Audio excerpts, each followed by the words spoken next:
अंजलि मिश्रा, स्वागत है आपका द न्यूज में। कर्नाटक में सरकार बनाने का दावा करने वाले अरविंद केजरीवाल कर्नाटक में अपनी जमानत तक नहीं बचा पाए, क्योंकि उनकी जमानत भी कर्नाटक में जब्त हो गई है। यही नहीं, आम आदमी पार्टी से ज्यादा तो नोटा को वोट पड़े हैं। अब ऐसे में अरविंद केजरीवाल भले ही भारी मन से कल कांग्रेस को बधाइयां दे रहे थे, लेकिन असलियत में कर्नाटक की हार तो उन्हें काफी ज्यादा चुभ रही होगी, क्योंकि यहाँ पर भी उन्होंने फ्री की रेवड़ी बांटने का प्रयास किया, जिसके बल पर उन्होंने दिल्ली में और पंजाब में तो सरकार बना ली। लेकिन कर्नाटक के जो जनता थी, उन्होंने अरविंद केजरीवाल के इस फ्री के हथकंडे को बेहतर तरीके से समझ लिया और यहाँ पर उनकी जमानत जब्त हो गई। अब ऐसे में आपको बता दें कि अपनी जमानत भी नहीं बचा सकी है आम आदमी पार्टी, और अरविंद केजरीवाल अचानक से बेंगलुरु में जा रहे थे, रैलियां कर रहे थे और ये दावा कर रहे थे कि दिल्ली पंजाब के बाद अब कर्नाटक में भी वो अपनी सरकार बनाएंगे। तो बता दें आपको कि कर्नाटक विधानसभा चुनाव में कांग्रेस को जीत हासिल कर ली है। वहीं 66 सीटों पर बीजेपी दूसरे नंबर पर रही और हाल ही में राष्ट्रीय पार्टी का दर्जा हासिल करने वाली आम आदमी पार्टी ने भी कर्नाटक चुनाव में अपने उम्मीदवारों को मैदान में उतारा था। कर्नाटक विधानसभा चुनावों की 224 सीटों में 209 सीटों पर आम आदमी पार्टी ने उम्मीदवारों को उतारा था, लेकिन नतीजे के मुताबिक पार्टी को बहुत बड़ा झटका लगा। चुनाव आयोग से जारी डेटा के अनुसार आम आदमी पार्टी को राज्य में नोटा से भी कम वोट मिले हैं। जी हां, सरकार बनाने का दावा करने वाली पार्टी को तो नोटा से भी कम वोट मिले हैं। चुनाव आयोग के डेटा के अनुसार नोटा को आपको बता दें, नोटा को 0.69% वोट मिले, तो वहीं आम आदमी पार्टी को महज 0.59% यानी परसेंट वोट मिले हैं। फिर समझिए, नोटा को 0.69% तो आम आदमी पार्टी को 0.59% वोट मिले हैं। कर्नाटक में जीतने के लिए प्रचार के दौरान अरविंद केजरीवाल ने लोगों से फ्री बिजली, लोन माफ, फ्री पानी, बेहतर जिंदगी, डेवलपमेंट, इंफ्रास्ट्रक्चर, मोहल्ला क्लिनिक, एजुकेशन और कई सारे फ्री वादे किए थे। जैसे वादे वो हर जगह करते हैं, लेकिन फिर भी राज्य में उनकी करारी हार का सामना उन्हें करना पड़ा है।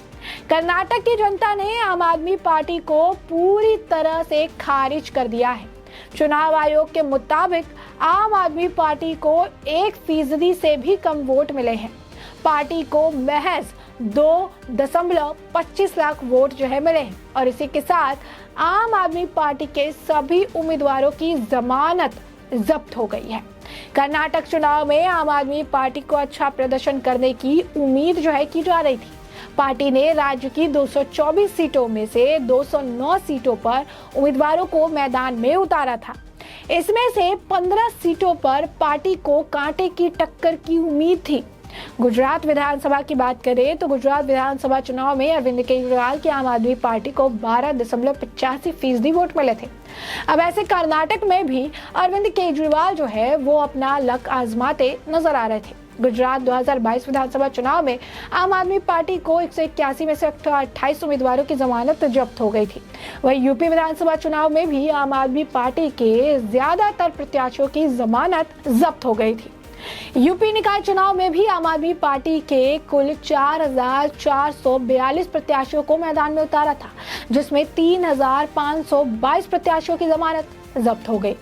हिमाचल प्रदेश में भी आम आदमी पार्टी के आपको बता दें 67 प्रत्याशियों की जमानत जब्त हो गई है।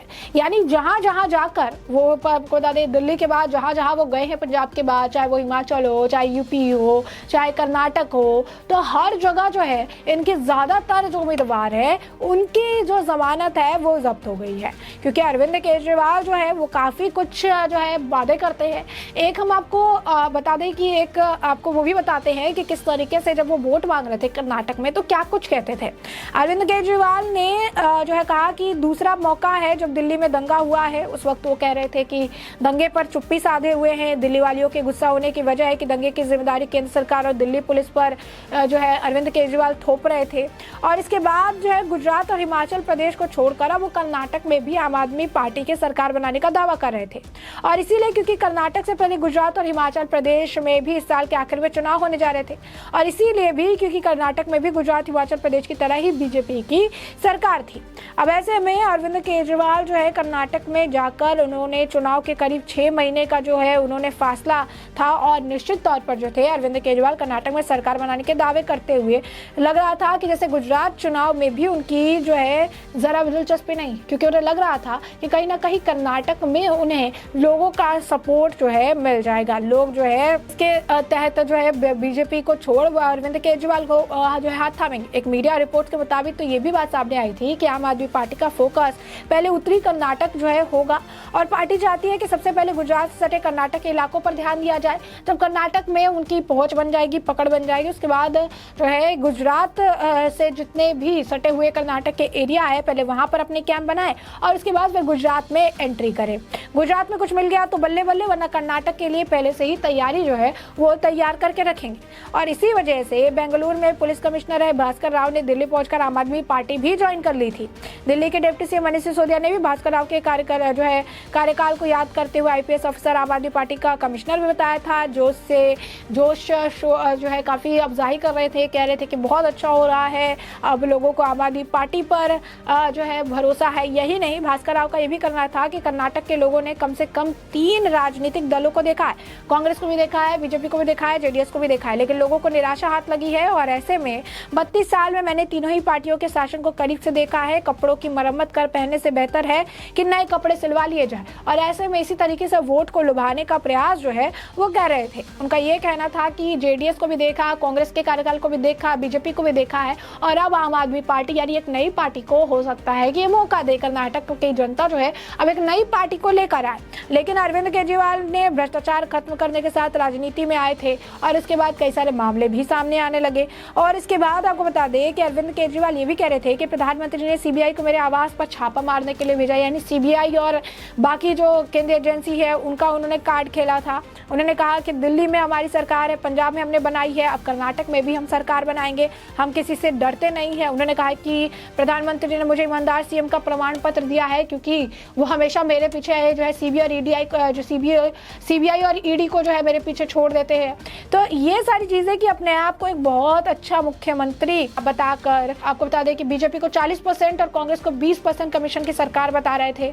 ये भी कह रहे थे कि सरकार जो है हमारी सरकार बहुत अच्छी है, हमने हर जगह काम किया है, अपनी तारीफों के कसीदे पढ़ रहे थे, फ्री पानी, फ्री इलेक्ट्रिसिटी, औरतों के लिए एक बेहतर विकल्प, ये सारे जो है इन्होंने टंटे आजमाए, सारे अगर आप कहेंगे तो इन्होंने विकल्प जो है लोगों को दिए। और ये कह रहे थे कि अब चूंकि हर बार सत्ता में बदलाव देखने के लिए मिलता है, तो इस बार एक नई पार्टी आई है, आम आदमी पार्टी, और ऐसे में एक बड़ा बदलाव हो सकता है, क्योंकि दिल्ली और पंजाब में हमारी सरकार है, तो इस बार कर्नाटक में भी हम सरकार बना लेंगे। लेकिन इसके बावजूद अगर आप देखेंगे तो इतने बड़े दावे करने वाले अरविंद केजरीवाल को हाथ सिर्फ निराशा ही लगी, क्योंकि नोटा से भी कम वोट जो है अरविंद केजरीवाल की पार्टी आम आदमी पार्टी को मिली। और ऐसे में उन्हें इनकी जमानत भी ये नहीं बचा पाए, इनकी जमानत जब्त हो गई। और दूसरी जो बात रही वो ये रही कि केजरीवाल के दावों की भी हवा निकल गई, क्योंकि अब उन्हें ये भी समझ में आ गया कि इस तरीके से हर जगह इनका ये फ्री देने वाला जो कह सकते हैं कि एक तक कलाम है, जो हर जगह जाके ये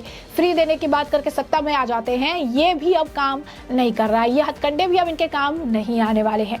तो स्पष्ट तौर पर अगर आप देखेंगे तो कर्नाटक में आम आदमी पार्टी को बड़ी और बुरी हार जो है मिली है, जहां पर इनकी जमानत जब्त हो गई है और नोटा से भी कम वोट इन्हें मिले हैं। तो ऐसे में हमने आपको पूरा मामला बड़े विस्तार से बताया है कि पूरा मामला क्या है, और अब इस पूरे मामले पर आपकी भी राय हो कमेंट सेक्शन में कमेंट करके जरूर साझा करिए। धन्यवाद।